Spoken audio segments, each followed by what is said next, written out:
Hey guys, Poro here with the first Worlds 2025 daily recap, this time to cover IG versus T1 in the play-in series to determine who goes to Swiss. I'm writing this specific paragraph about an hour before the matches start, so I have no idea what will happen yet. My official prediction for this match was a T1 3-0. I think T1 should come in as clear favorites. However, we never know what will happen at Worlds, and I have the feeling in my heart that it could be a really exciting series. For people new to these recaps, the way I do it is that I'll do a quick overview of each individual game that was played, showing the champions picked, score lines, objectives, and other information.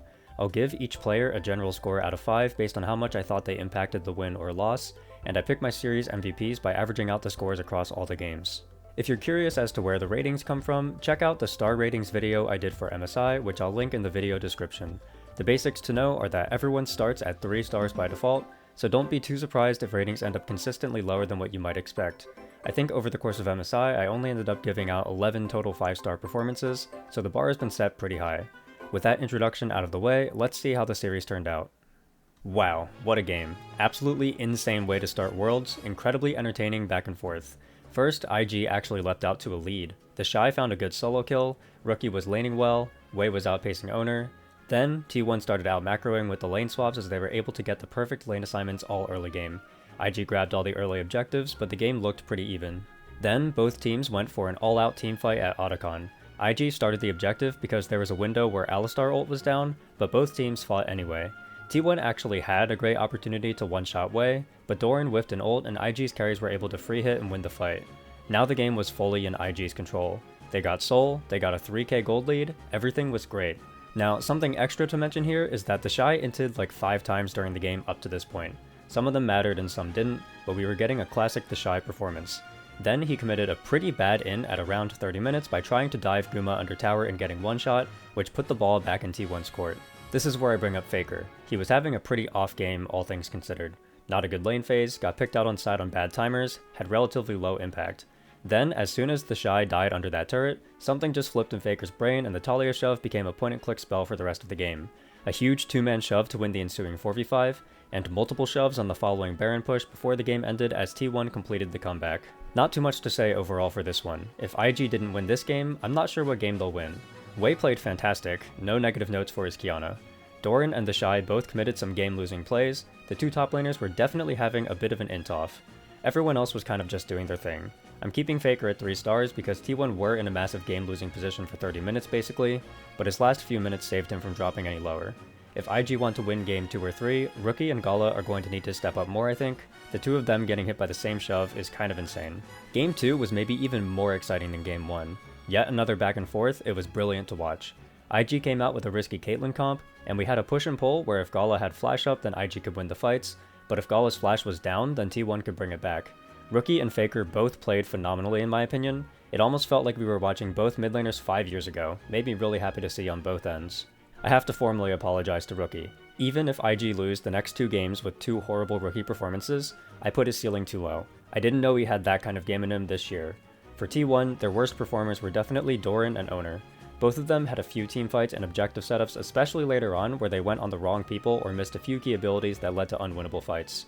Faker tried his best, Keria had a few good teamfights, but overall, IG's front to back was too difficult to overcome. This series could really go anywhere. I've always said IG is the brain team, and T1 also tends to struggle if series go late.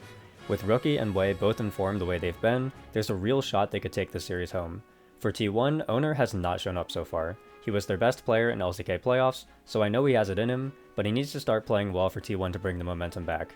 Realistically, IG should probably be up 2-0 right now. Game 3 was yet another banger. Against all odds, we actually have a really entertaining series. IG's draft was super hard to pilot. Vi and Leona are so difficult to play against what T1 have. The Shy was getting screwed over on the lane swap, and he also committed a few crimes in various teamfights, but the saving grace for IG was that Gala was free stacking.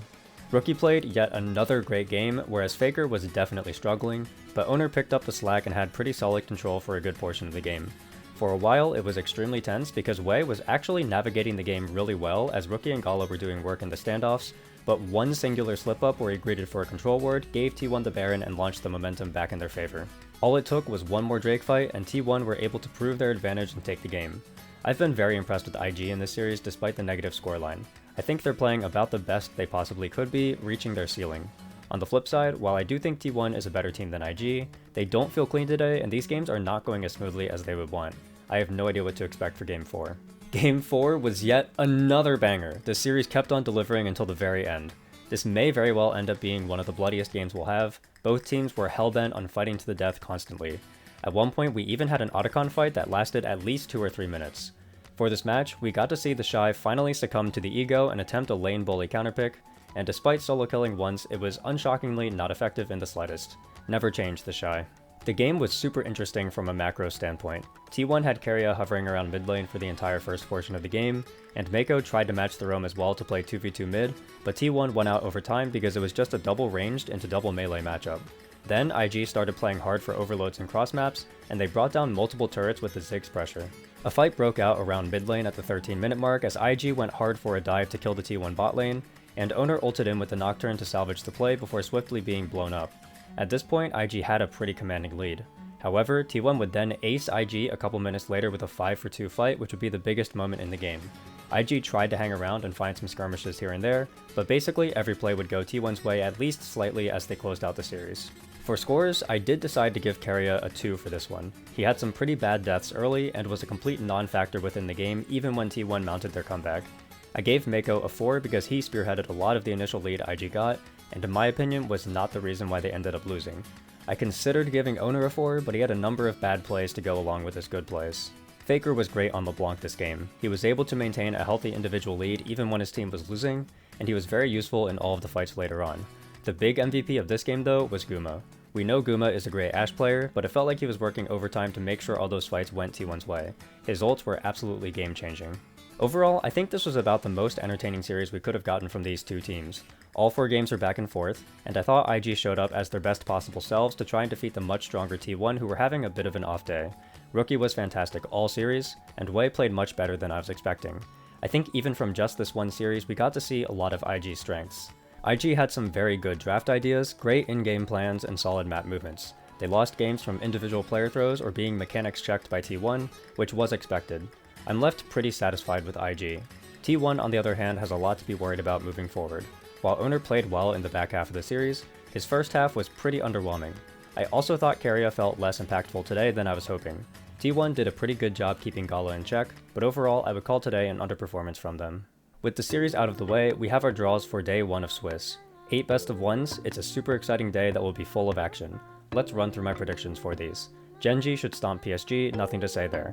Then I've got T1 over Fly, although if T1 show up tomorrow how they did today, then Fly could have a chance. Top Esports versus G2 is interesting. I'll go Top Esports even though I do think they could throw it. CFO should be favorites against Fnatic, BLG should stomp 100 Thieves, and I have HLE over AL since I think AL's form has dipped a lot since MSI. Then I have Team Secret Whales over VKS, although I could totally see Secret Whales choking pretty hard. And finally, I'll go KT over MKOI, as I don't believe MKOI are one of the Western teams who can overcome Cousin BDD. Not much else to say, there isn't much analysis to do for best of 1s, especially when we haven't seen the team's forms yet. That's all I have for you for this one. I recently started a Patreon for people who want to support me more while I'm making these videos. I have 3 tiers, each with varying amounts of benefits, including different types of behind the scenes content, and even a custom Poro drawing that I'll display in video outros. If that interests you, check out the Patreon link in the description. I'll see you all for the next one. Bye!